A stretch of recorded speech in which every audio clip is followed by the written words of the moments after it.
Hi friends, so let's take a look at Link together. Okay, we had our notes on the charts before, yada yada, all that sort of stuff. We talked about how we came down as far as the 50% over here.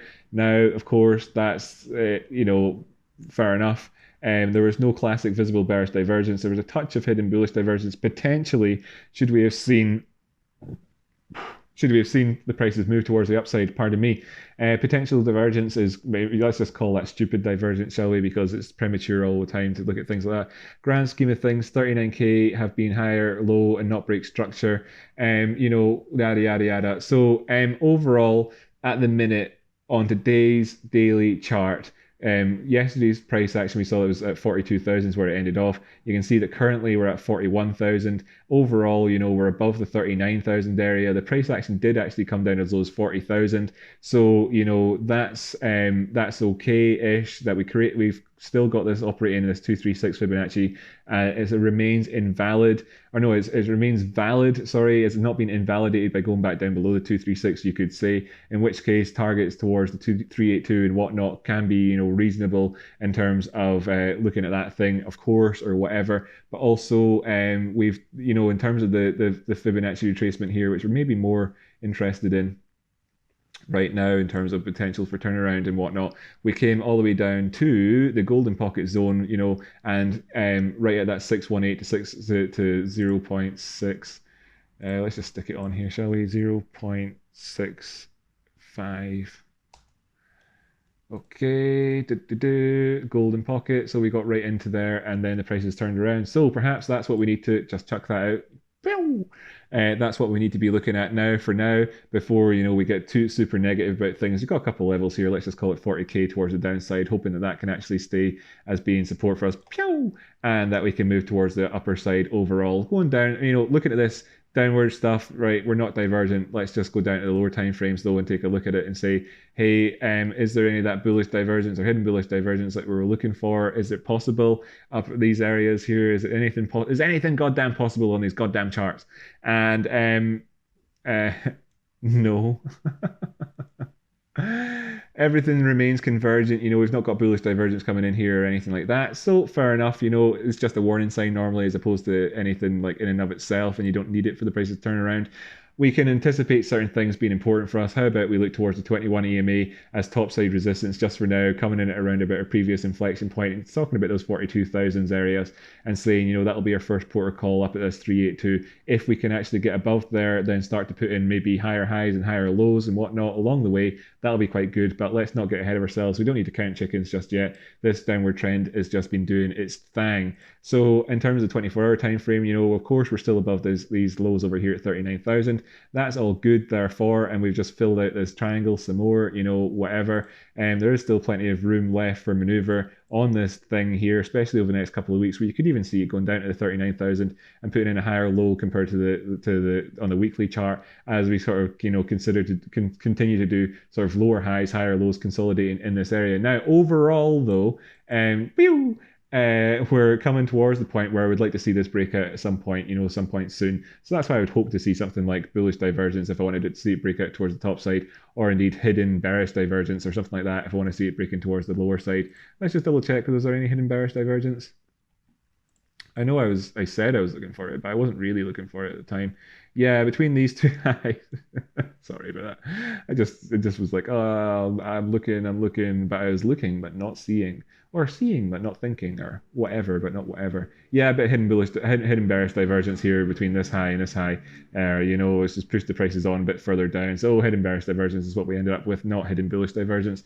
And of course, we didn't get that as a result of not being able to manage to maintain the price action towards the top side above the previous high over here at 44,700. Let's move on over to the USD pair and see how things are shaping up. It's the same story, tiny little bit of bullish divergence there, a little bit of bearish convergence there, a little bit of the old bullish divergence there. IMO, of course, like I'm saying, there's caveats out there. Nobody's, that's just how I use this thing. We are currently below 380 area. Go up to the 24-hour and sticker drawings back on here. So we're currently below this area where we have this upward slope, and we're asking questions, can we break back into it? If we look over towards the Ethereum prices, we're doing similar sort of thing here asking about this sort of question about that horizontal. And on the Bitcoin prices, you can say the same sort of thing, having just kind of gone back into it. It's looking more doji-esque now than it was before. Maybe we'll break back down out of that area, but there's an area there that we're looking to. That kind of is the point that I'm getting at the minute. And wow, what's that? Oh, look at that. The prices went down to this crucial area support at 370. Of course, offering up crazy potential for a low risk management long.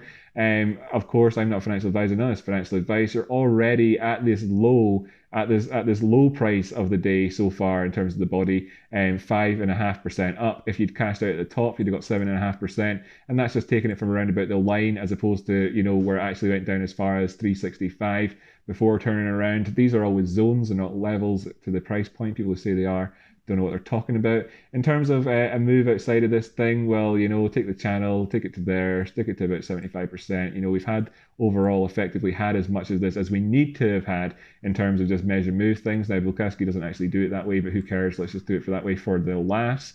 And say, yeah, well, first off, if we can get above $4 again, things are all right. We'd be above the 50 simple at that rate, above the 55 exponential, and be asking questions, about previous lows and stuff like that, and can we get up above them? Remaining below there where we are just now, I'm going to have to keep my eye out again for that 370 area. We'd be going below the 236 here, just with the current prices being below 389, at 385 or below the 236 there on this Fibonacci retracement, which I think, is something to be looking out for. In terms of targets towards the downside, you could even extend that down to 344, $3 or 272, looking for the sort of heinous overall type moves. As you can see here, what with there being a genuine area of inflection in the market down as low as this, going down here in the daily time frame, we'd be putting in lows compared to all of this price action, which had touches of bearishness in it, whatever. We had this sort of failed breakout coming back into the descending broadening wedge. Descending broadening wedge, of course, being a continuation pattern for the downside in terms of these stochastics or the RSI down here.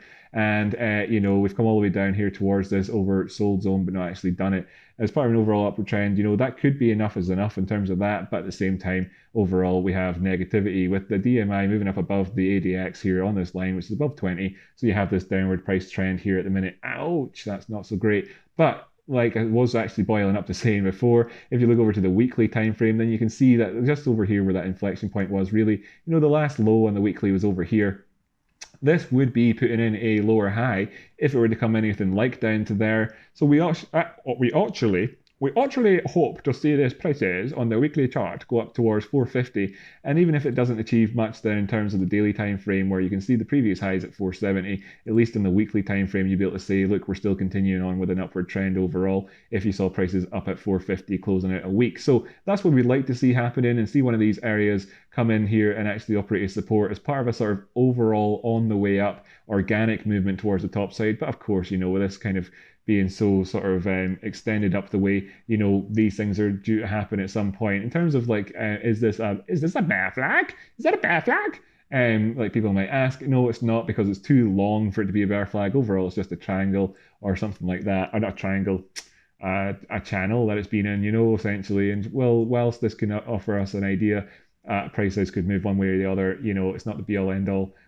Let's just get old Bukowski to tell us so I don't have to, because my throat's a wee bit dry anyway.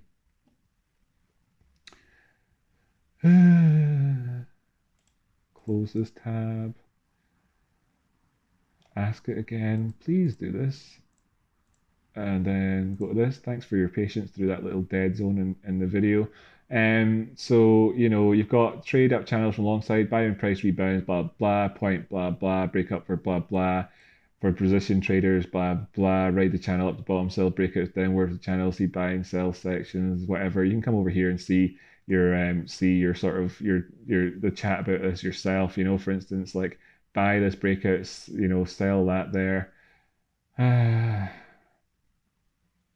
Trade down channels from the short side, short when price turns down at the top trend line point A.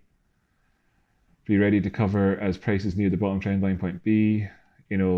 And then you could buy it. It's just talking about directional sort of stuff. It doesn't actually give you an exact percentage price meeting target idea for this one. It's more of a sort of generalistic type thing. So he doesn't use measuring sticks. Anyway, you're welcome to go read that yourself. That's that covered. And let's move on to Tezos. Thanks so much for tuning in.